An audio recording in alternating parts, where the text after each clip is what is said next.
Gathering Blue by Lois Lowry, Chapter 5. Kira noticed for the first time that a large box had been placed on the floor behind the seats of the Council of Guardians. It had not been there before the lunchtime break. As she and Vandara watched, one of the guards, responding to a nod from the Chief Guardian, lifted the box to the table and raised its lid. Her defender, Jameson, removed and unfolded something that she recognized immediately. "The singer's robe," Kira spoke aloud in delight. "This has no relevance," Vandara muttered, but she too was leaning forward to see. The magnificent robe was laid out on the table in display. Ordinarily, it was seen only once a year, at the time when the village gathered to hear the ruin song, the lengthy history of their people. Most citizens, crowded into the auditorium for the occasion, saw the singer's robe only from a distance. They shoved and pushed, trying to nudge closer for a look. But Kira knew the robe well from watching her mother's meticulous work on it each year. A guardian had always stood nearby, attentive. Warned not to touch, Kira had watched, marveling at her mother's skill, at her ability to choose just the right shade. There, on the left shoulder, Kira remembered that spot where just last year some threads had pulled and torn, and her mother had carefully coaxed the broken threads free. Then she had selected pale pinks, slightly darker roses, and other colors darkening to crimson, each hue only a hint deeper than the one before, and she had stitched them into place, blending them flawlessly into the edges of the elaborate design. Jameson watched Kira as she remembered. Then he said, "Your mother had been teaching you the art." Kira nodded. "Since I was small," she acknowledged aloud. "Your mother was a skilled worker." Her eyes were steadfast.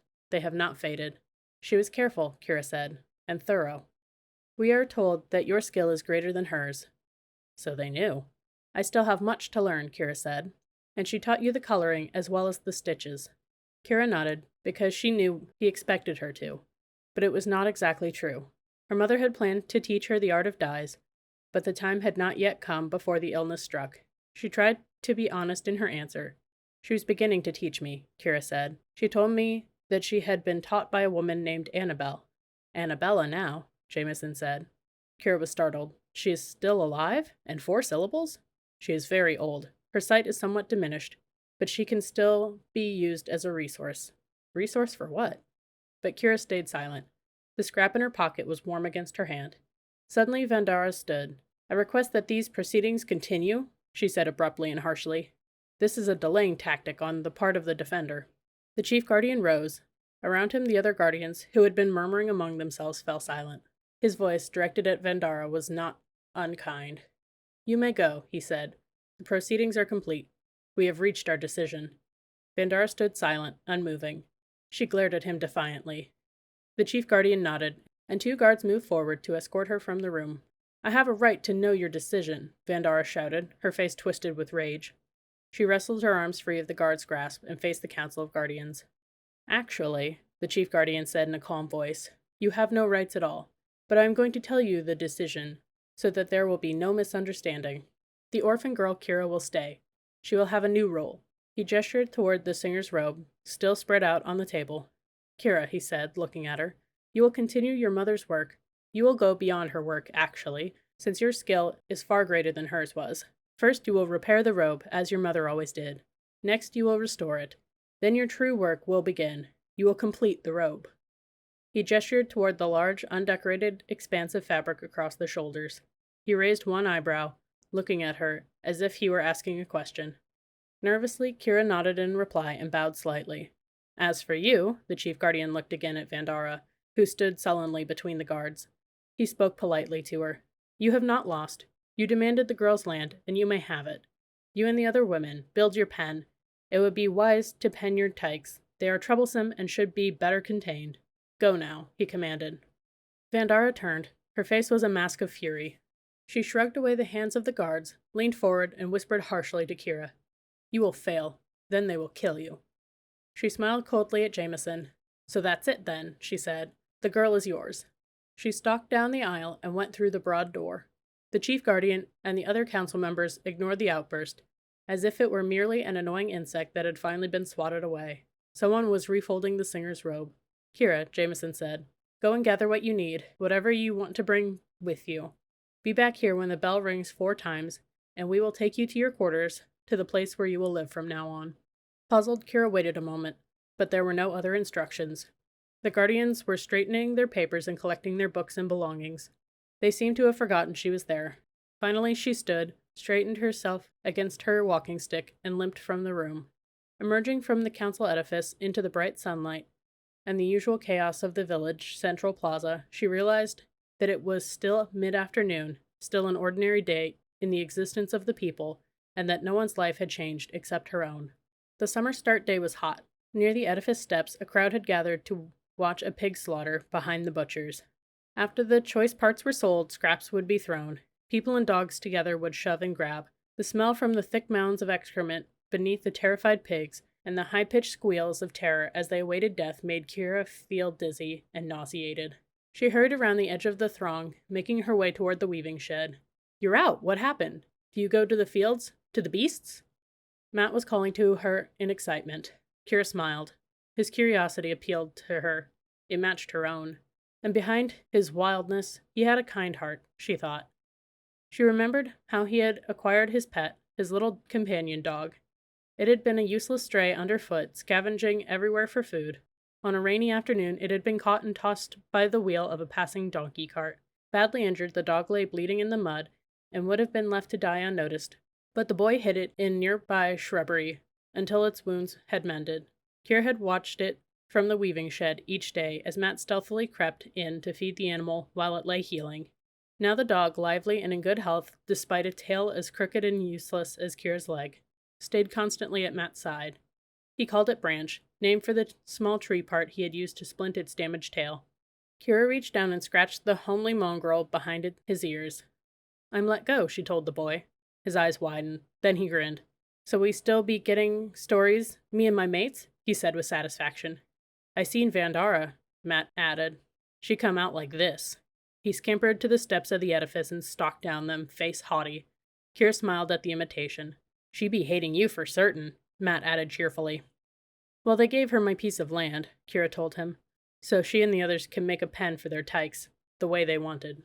I hope you didn't already start on a new cot for me," she added, remembering that he had offered. Matt grinned. "We didn't start yet," he said. "Soon we would have, but if you be sent to the beast, then there be no need." He paused, rubbing Branch with his dirty bare foot. "Where are you to live, then?" Kira slapped at a mosquito on her arm. She rubbed the little smear of blood from its bite. "I don't know," she admitted. "They told me to come back to the edifice when the bell rings 4. I'm to gather my things." She laughed a little. "I don't have much to gather. My things were mostly burned." Matt grinned. "I saved you some things," he told her happily. "I filched them from your cot before the burning. Didn't tell you before. I waited to see what be happening to you." Down the path beyond the pig slaughter, Matt's mates called to him to hurry and join them. "Me and Branch must go along now," he said. "But I be bringing the things to you when the bells go 4. To the steps, eh?" "Thank you, Matt. I'll meet you at the steps."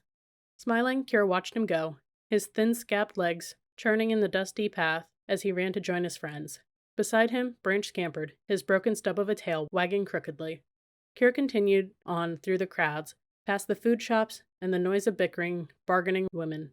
Dogs barked, a pair of them snarled, facing each other with bared teeth in the path, a drop morsel between them. Nearby, a curly-headed tyke eyed both dogs warily, then deftly leaped between them, seized the bit of food, and stuffed it into his own mouth. His mother, intent on her business at a nearby shop, glanced around, saw the tyke near the dogs, and seized him away, yanking at his arm, and administering a sharp slap to his head when he was back at her side. The tyke smirked, chewing eagerly at whatever he had picked up from the path. The weaving shed was farther along, mercifully in a shady area surrounded by large trees. It was quieter there and cooler, though the mosquitoes were more numerous. The women in the shed, seated at looms, nodded to Kira as she approached. "There's plenty scraps to gather," one called and gestured with her head as her hands continued work. It was the job that Kira usually did, the tidying up. She was not permitted to weave yet, though she had always watched carefully how it was done and thought that she could have, if they needed her. She had not been at the weaving shed in many days, not since her mother's illness and death. So much had happened. So much had changed. She assumed that she would not be returning now that her status seemed different. But because they had called to her in a friendly way, Kira moved through the shed, through the clatter of the wooden looms at work, and picked up the scraps from the floor. One loom was silent, she noticed. No one was working there today. 4th from the end, she counted. Usually Camila was there. She paused by the empty loom and waited until a nearby worker had stopped to reset her shuttle. "Where's Camilla?" Kira asked curiously. Sometimes, of course, the women left briefly to wed, to give birth, or simply assigned to some other temporary task. The weaver glanced over, her hands still occupied. Her feet began to move again on the treadle. She fell, took a clumsy fall over at the stream. She gestured with her head. "Doing washing. The rocks were mossy." Yes, it's slippery there, Kira knew. She had slipped herself sometimes at the stream at the washing place. The woman shrugged. "She broke her arm real bad. Can't be fixed. Can't be made straight. No more good for weaving.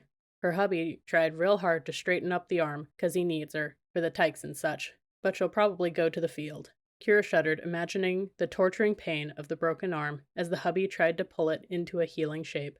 "She has 5 tykes, Camilla does. Now she can't care for them or work. They'll be given away. You want one?" The woman grinned at Kira. She had few teeth. Kira shook her head. She smiled wanly and continued down the aisle between the looms. "You want her loom?" the woman called after her. "They'll be needing somebody to take it. You're probably ready to weave." But Kira shook her head again. She had wanted to weave once. The weaving women had always been kind to her. But her future seemed different now. The looms clattered on. From the shade of the shed, Kira noticed that the sun was lower in the sky. It would soon be the ringing of 4 bells. She nodded goodbye to the weaving women and headed back along the path toward the place where she had lived with her mother, the place where her cot had long stood, the place of the only home she had ever known. She felt a need to say goodbye.